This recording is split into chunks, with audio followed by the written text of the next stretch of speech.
Good morning, y'all. It's Sunday morning. It's March 5th and it's like 56 degrees out here, so it's rather chilly, but it's refreshing. It's going to get up into the 70s today, and luckily it's not windy like it has been this week. We've had some pretty crazy wind, like 25-mile-an-hour winds. Things got beat to pieces. But I'm Rachel, and I'm gardening for butterflies and for myself on the Alabama Gulf Coast, and I'm in zone 9A. I found a monarch caterpillar this week, which was wild. It was on a tiny little milkweed in the front yard, and I rescued it. And I've been doing some other things, so let me show you. I thought I was going to get away with it and that the armadillos had left my garden alone, but they have returned, and here is the evidence. That hole is about 4 inches deep. And they just like to dig and dig like that mercilessly everywhere. So that's why I have all my plants, or most of my plants, in containers now. Last week I got the princess flower, since it wasn't going to go down to 40 degrees anymore, and I put it over here, but the wind has beaten it to pieces. So she's kind of not looking her best, but I still love that purple with the roses. It's just so pretty. I've got oh yes, this this is going to be Gertrude Jekyll. Look at how many buds are on it. 1, 2, 3, 4, 5, 6. Oh my gosh, maybe by next week I will have Gertrude Jekyll roses to show you. But this is James Galway. Man, I love James Galway. I've got James Galway, and I have the Generous Gardener, 2 climbing roses right here. Still got to put them on this arbor. I've been putting it off because I guess I don't really know exactly how I want to do it. And then over here, the Queen of Sweden, she is about to pop. Man, I can't believe it. I'm going to have 3 Queen of Sweden roses soon. Very, very soon. But I have a bunch of things kind of growing right here, and I was really hoping that they would be allowed to live their best life, but I don't think that's going to happen. So I had kind of like a manic gardening episode one day before work, and I came out here and I like tucked in some zinnia seedlings into quite a few of these pots. I don't know if they're going to be allowed to live because they've been kind of chewed on. I'm just going to show you right here in the back of that pot, in the back of this pot, over there. So I have zinnia seedlings that are going to be pale pink, and then maybe a kind of medium pink, and then purple. And I just kind of spaced them around. But also, I'm going to back up a little bit. Down at the end there, that Wicked Witch coleus, I did not realize how big it was going to grow, and the wind has really done it a disservice. It also needs to be in a pot that's bigger than what they're in, so I've got to repot them, and hopefully I won't have to cut them down, but they really did get rolled by the wind, rocked and rolled. The sedum, oh yeah, I'm going to show y'all something about the sedum, but not right here. But there's that Wicked Witch coleus. It's looking rather sad. That's 2 of them. And I put these pots by them to keep them from falling over. And also, I've got to get what's out of the pots and repot them into these bigger pots. There's just so much to do and so little time. Already with the dahlias, I have topped off the pots with more soil because they popped up, and then I didn't put pepper on them, and it came out this morning and it looked like something had been digging in it. But you can see right here, dahlias coming up, emerging. I have not put stakes or any kind of support in there yet. Number one, because it looks tacky, but then also I'm not quite sure exactly how I'm going to do it, what I'm going to use to support them, because I know they'll get tall. But I have brought these pots over here because I needed something to hold these, and you know, I thought, well, this fennel will look good here and it'll get tall, but mainly I wanted to plant this. This is that Dutchman's pipe vine. I put it in this pot with the fennel, but then I also put one of my cuttings from the passion flower vine in here too. And then over here, this pot just happened to have some Dutchman's pipe vine that survived. Man, this stuff is tough because I have really abused it, but it survived. And this is a pot that's just got random things in it. You know, of course, I planted the kale, and then I've got some blue-eyed grass, and this is that Jewels of Opar that just fell in there. And then I've got the rosemary that I'm going to take out and repot. But I wanted to have these big pots with vines that will grow and that won't get dug up by the armadillo.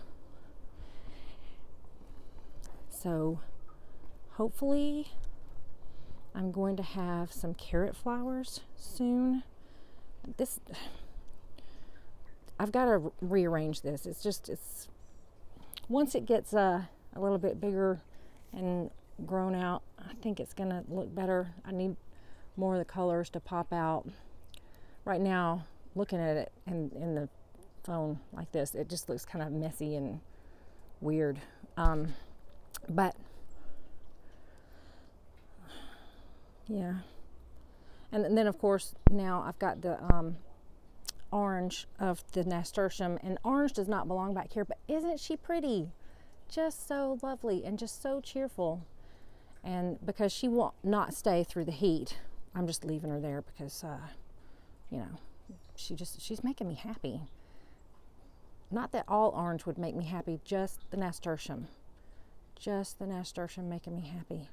But I was hoping that this carrot blossom would have popped out for y'all by now, but it's so close. Look at that. Now that's my first one. I do have lots of carrots and only one other one that looks very, very promising. But it's right there. The summer romance is just the rose of my dreams. It's just so huge and it's so happy. It does have a little bit of black spot on it, but oh, there's a man, when this pops open, I am going to be just extremely happy. The roses on this thing are so beautiful. And this bush, because it's so huge and it does this thing where it grows out, it's really long. I'm thinking I'm going to try to grow some more like on this back fence back here. I hope I can get some this year. But last year they didn't have any. So the other carrot that's gonna flower is right here. And you can see right there, that is, I guess, what you would call a bud that's about to come up. We had a torrential rain and it washed down and beat down everything, but it's starting to come back slightly. I'm so thankful that this big mama rose bush has got a rose on it. This one, you know, I had to dig up because the armadillo kept digging around and around it, and I made the mistake of just cutting it all the way down to the ground. I thought, oh my goodness, I think I've killed it. And then it leafed out, and it's got some black spot, and it looks like it's gonna make it. It's very tough, very, very tough. And then over here, I have my other dahlia pots, and these have not been messed with. And I did something really fun. I have this huge pot right here, and it had something in it that had died. And I wanted to plant my passion flower vine in it, but I thought, you know what, I really want something fun in it too. And so I have tucked in a bunch of things, and it's going to be just crazy if it all grows, because well, number one, Salvia leucantha will eventually fill up this entire pot, and I'll have to take these other things out, although I'll probably leave the creeping Jenny And then this is Carex. I think it's Everillo Carex. And then these are the blue-eyed grasses. And then I put in the 2 passion flower vines, and I've got 2 agastache right here, and then 2 of my seedlings of my zinnias. So this is like a little garden in a pot, and I can't wait for it to like all fill in. It's been like one of the most fun things that I've done this week, because this is the spot where I did have that passion flower vine. It was growing like under where that pot is, and it froze and died, but I have more of it that's growing up from the ground right here. I'm very thankful for that. Hopefully nothing will get it. And in between these pots, I have some other seedlings that, you know, may or may not make it. I have some zinnias and some more agastache, and violets, of course. Violets everywhere. That's what's happening here. This one thing that is kind of disturbing me, I guess it would be this snapdragon right here, because it's looks very red. I'm gonna pull that out. This is the view that I have from the garden from the guest bedroom. I like it because I can't really see the pots very well. You know, I can just see the plants, like I just see the tops of them, you know. So I really like that. I can see the colors, and it just kind of makes me think a little bit about Pete Aldoff and the way he designs things. And that's kind of what I would like. It's like an impressionist painting of just spots of color. I do enjoy that a lot. Oh, some geese are flying over. So hopefully what's going to happen when I finally make that hedge of salvia, that all the way in the back there will be a row of purple blue flowers right there. And it will kind of, you won't see, you know, I don't know what I'm going to do, but I don't want to see this right here. We're going to have to do something about that. Maybe get a wooden fence. The thing about that, the reason why I'm against wooden fences is because down here, the wind hates a wooden fence. Man, every time we have any kind of storm, everybody's wooden fences get blasted and knocked down. And it's just an exercise in futility to put up a wooden fence. Yesterday, I moved these 5 pots back here to the back.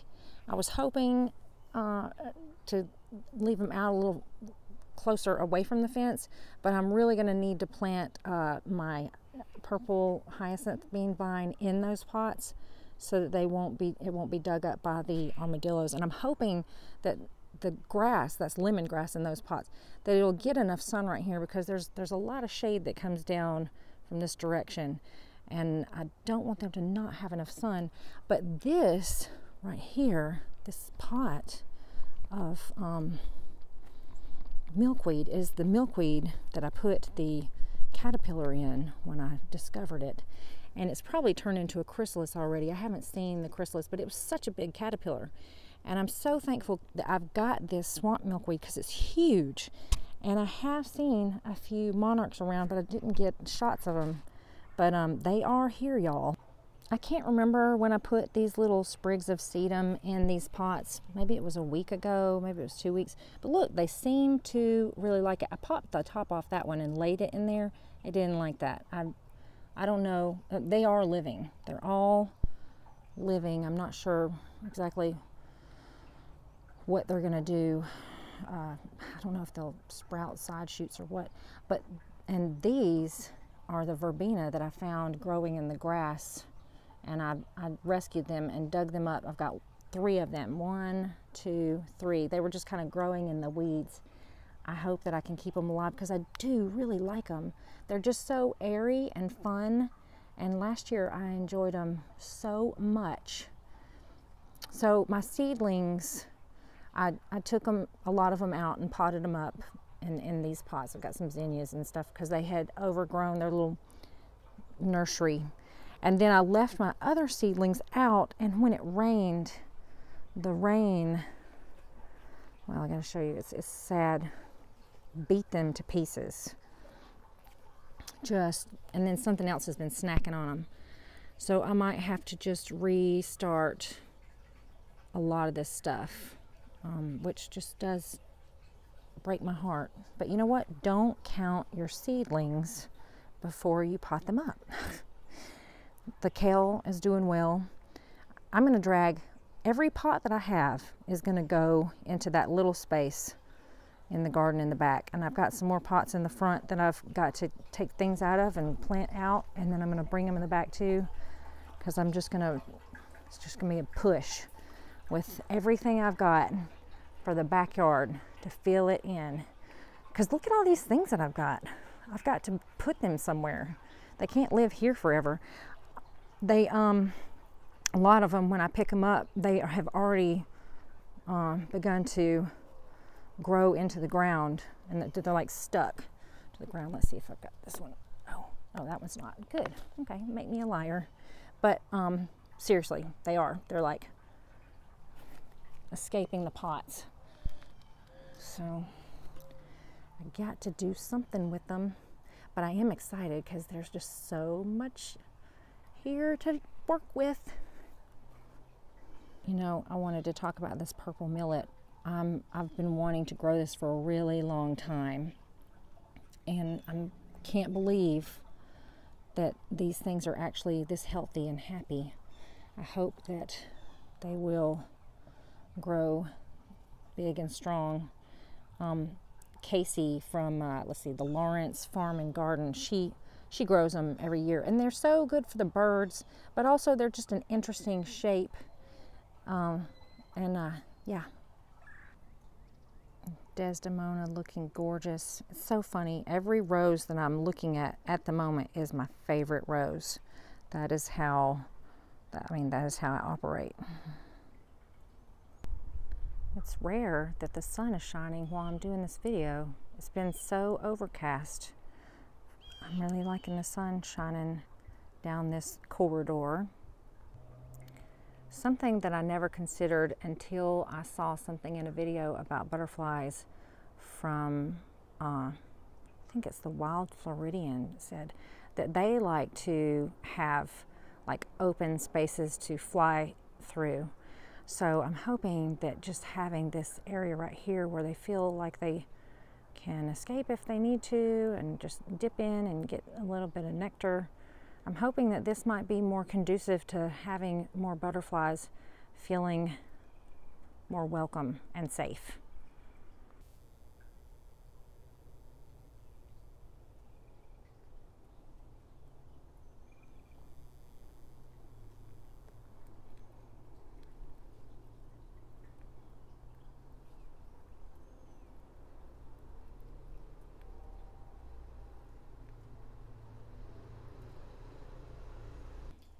Isn't this Penta and Bubblegum Petunia looking so pretty together? These two pinks. That is just so lovely. This will be something that the butterflies will adore.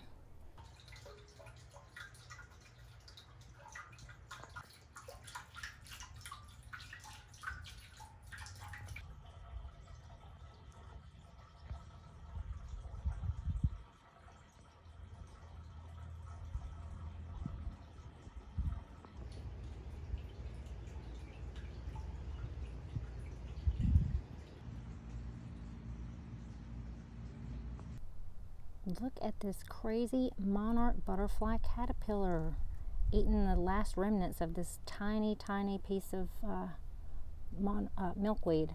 I'm going to take him and put him in the back. He looks big enough to turn into a chrysalis, but I don't know if he is got parasites in him or not, so I'm not going to bring him in. I've got a giant pot of milkweed that's growing back from last year, and this is swamp milkweed.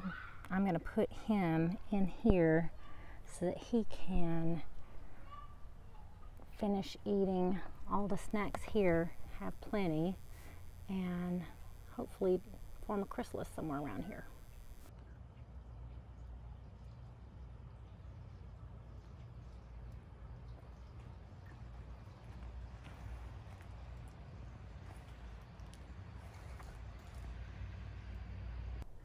in a few days I'm going to plant some borage seeds, and they have blue flowers. But I wanted to bring together the 3 blues that I have right now in the garden.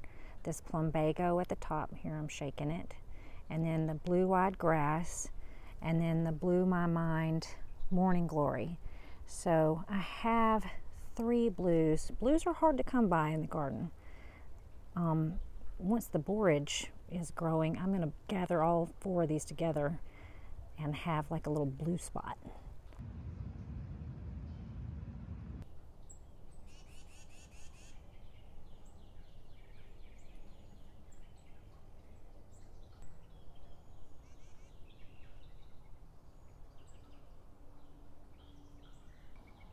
See this hole right here? This is why we can't have nice things. Let me show you how deep it is. It's about 4 inches deep. This is what an armadillo came and dug last night, and it has dug all over the garden in little spots. That's why I can't grow things in the ground, because the armadillos will come along and just dig the plant out, toss it aside, and it'll just do it over and over again. I'll replant it and it'll dig the plant up and throw it aside until it just dies. So that's why everything has to be in pots here. Something that's super cool though is I had some purple verbena in some pots in front of the arbor last year, and I didn't realize that they had gone to seed. I didn't realize that the seeds had fallen out and gone anywhere. But look at this. I have some weeds, just a bunch of weeds growing right here. But look at what has come up right here in the middle of the weeds. It is that purple verbena. So I'm gonna dig it out and put it in a pot, because otherwise, you know, the armadillos will get it. But is that not just the coolest to get to have this without even trying?